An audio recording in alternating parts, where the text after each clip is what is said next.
Blitzkrieg, take what you want and will. Help and Blitzkrieg can't live unless you kill. When you're living on the devil's side, devil's side. Everything's paid and we're feeling fine on the devil's side, devil's side. The wheels are rolling and we're running blind. No stop signs, ain't no slowing down. Roadkill, confusion all around. Help and Blitzkrieg, take what you want and will. Help and Blitzkrieg can't live unless you kill. When you're living on the devil's side, devil's side. Everything's paid and we're feeling fine on the devil's side, devil's side. The wheels are rolling and we're running blind on the devil's side, devil's side. Everything's paid and we're feeling fine on the devil's side, devil's side. Some say we may be playing with the devil's dime when we're laying down our wagers on games. But you're not winning if you're not putting the money down on the table. Welcome to the block. I am your host, Kyle Johnston. This is for the late night addicts, the early morning coffee drinkers. This is where we talk some sports, break down the games and do some handicapping, talk a little pop culture, and provide you with some much needed music to start the day, or end the day, or get you through the day.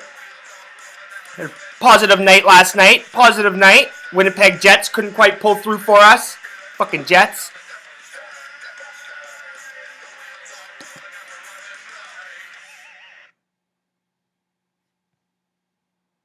Thank you very much, Black Label.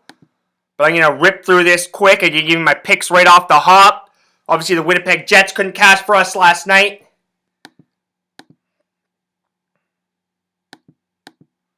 The over in the Cal-Arizona game could not cash last night as well, but there's no sense living in the past. We had a pretty good night to kick off the block again.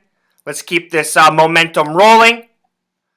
Let's lay down some devil's dimes. So we'll hit the NCAA hardcourt first.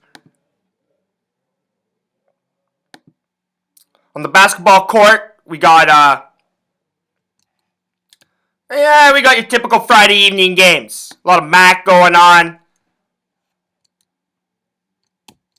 Some Ivy League stuff going on. Some Ohio Valley stuff going on. Moorhead State pulled through for us last night. Got another play on the Moorhead State game. But Texas, they're on the road against Oklahoma State, that is. It's not a very big game. Oklahoma State's pretty garbage basketball team this year. Just trying to pull it up for you here. There we go. So as it stands right now, Texas, they're minus 4.5 point favorites. Total in this game is 129.5 points. I like Texas on the point spread at minus 4.5. I also like the over in this game as well. I think it can get there. I think Oklahoma can get us 60, 65 points. I think Texas is going to put on a little bit of a show after getting destroyed by Kansas.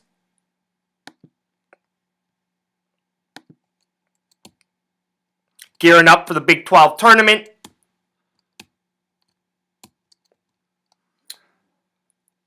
Oklahoma State, they do struggle to put points up on the board. 50 against Ohio State, 56 against West Virginia at home, 49 against Oklahoma on the road, 61 at home against Texas Tech. So, they have their trouble scoring, but I think they can get us 60 points. I think they might get us a handful more, a little bit more.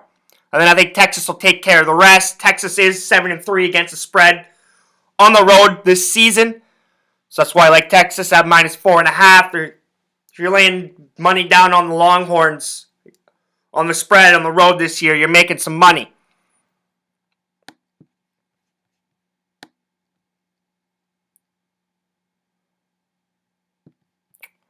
So just keep flying through this here.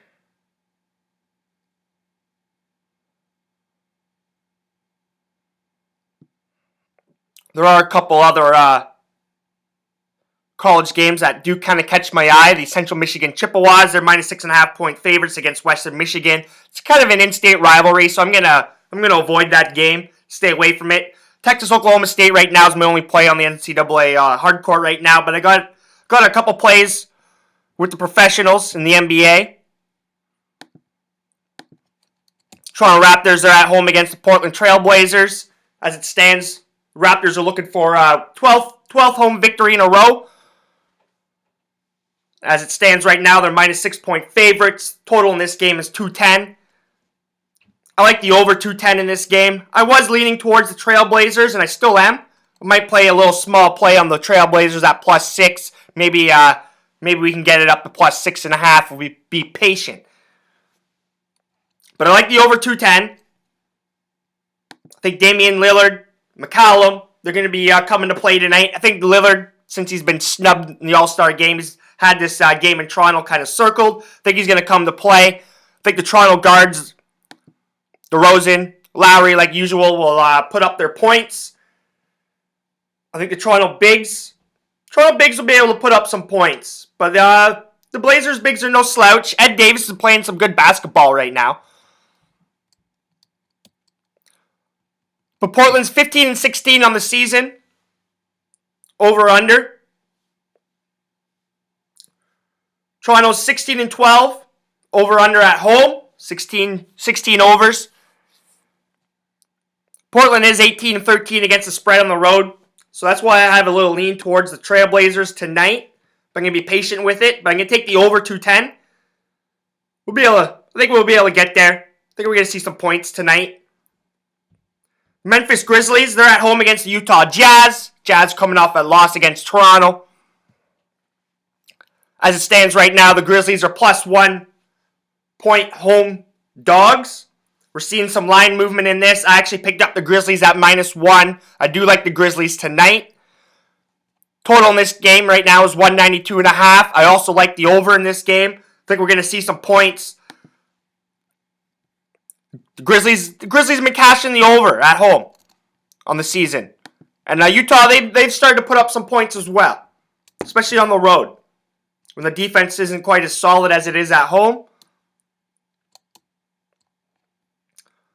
But Memphis is 20-11 to the over-under on the season at home. So they've cashed the over 20 times at home. So, I don't like to stick on too many of these trends here. But whenever one pops out in my mind, I will talk about it. Utah is 12-17 against the spread on the road. So they're not a quality road team for cash and wagers. Memphis is 16-14-1 on the spread at home on the season. So I like Memphis right now at +1. And I like the total to go over 192.5.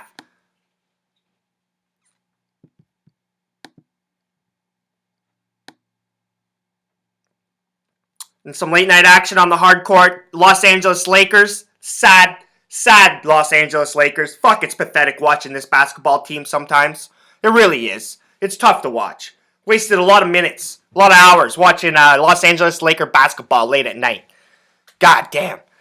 But anyways, as it stands right now, the Atlanta Hawks, they're on the road in LA to take on the Lakers. The Hawks are -9.5 point road favorites. Total in this game is 206.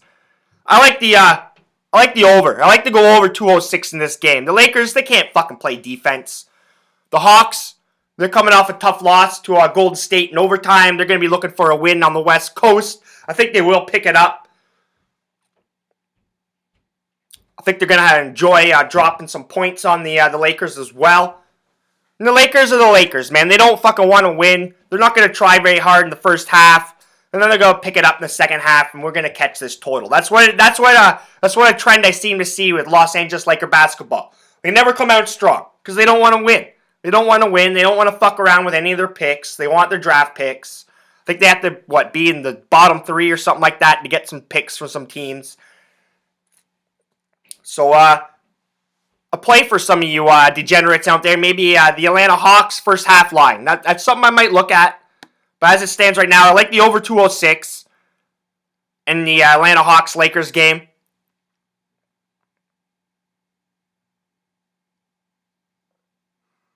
Haven't clicked on any games on the frozen pond, but there's one game that kind of stands out to me.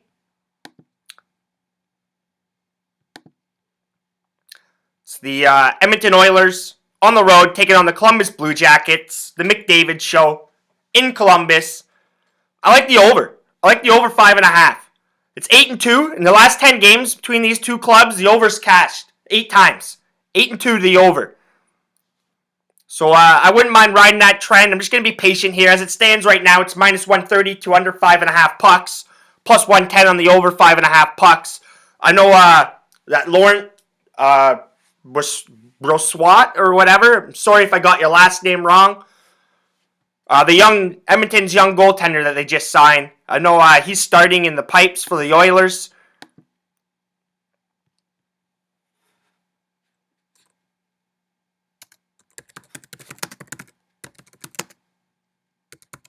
Yeah, Laurent Brossoit. So good on the kid. I think he's making his NHL debut tonight. Corpi Salo should be in the net for the Blue Jackets. He's having quite a year for this young guy. He was born in 94, 21 years old. He's having a quality season right now. I got him on my fantasy team. I had Bob Broski, but I had to pick Corpi Salo up for some insurance, and he's proved to be quality. So I'm leaning to the over in that game as well. Obviously, I think the Capitals can take down the Rangers. I don't really like the minus 210 money line, but maybe I'll get greedy and play the puck line, but I don't think I will. So that's the plays for tonight. I'm going to have a podcast coming up for you a little bit later. Talk some O.J. Simpson stuff. Talk some Toronto FC. They kick off the season.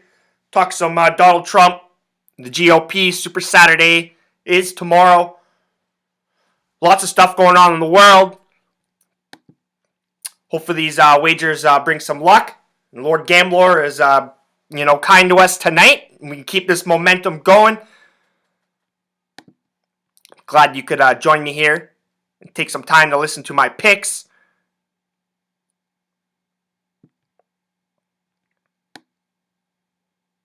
I did check out that Straight Outta Compton movie last night. Quality movie. And remember, you can check my workout at KyleJohnsonTheBlock.wordpress.com. Check my workout on Twitter at KJ_TheBlock. And if you're not laying the money down on the table, you're not winning.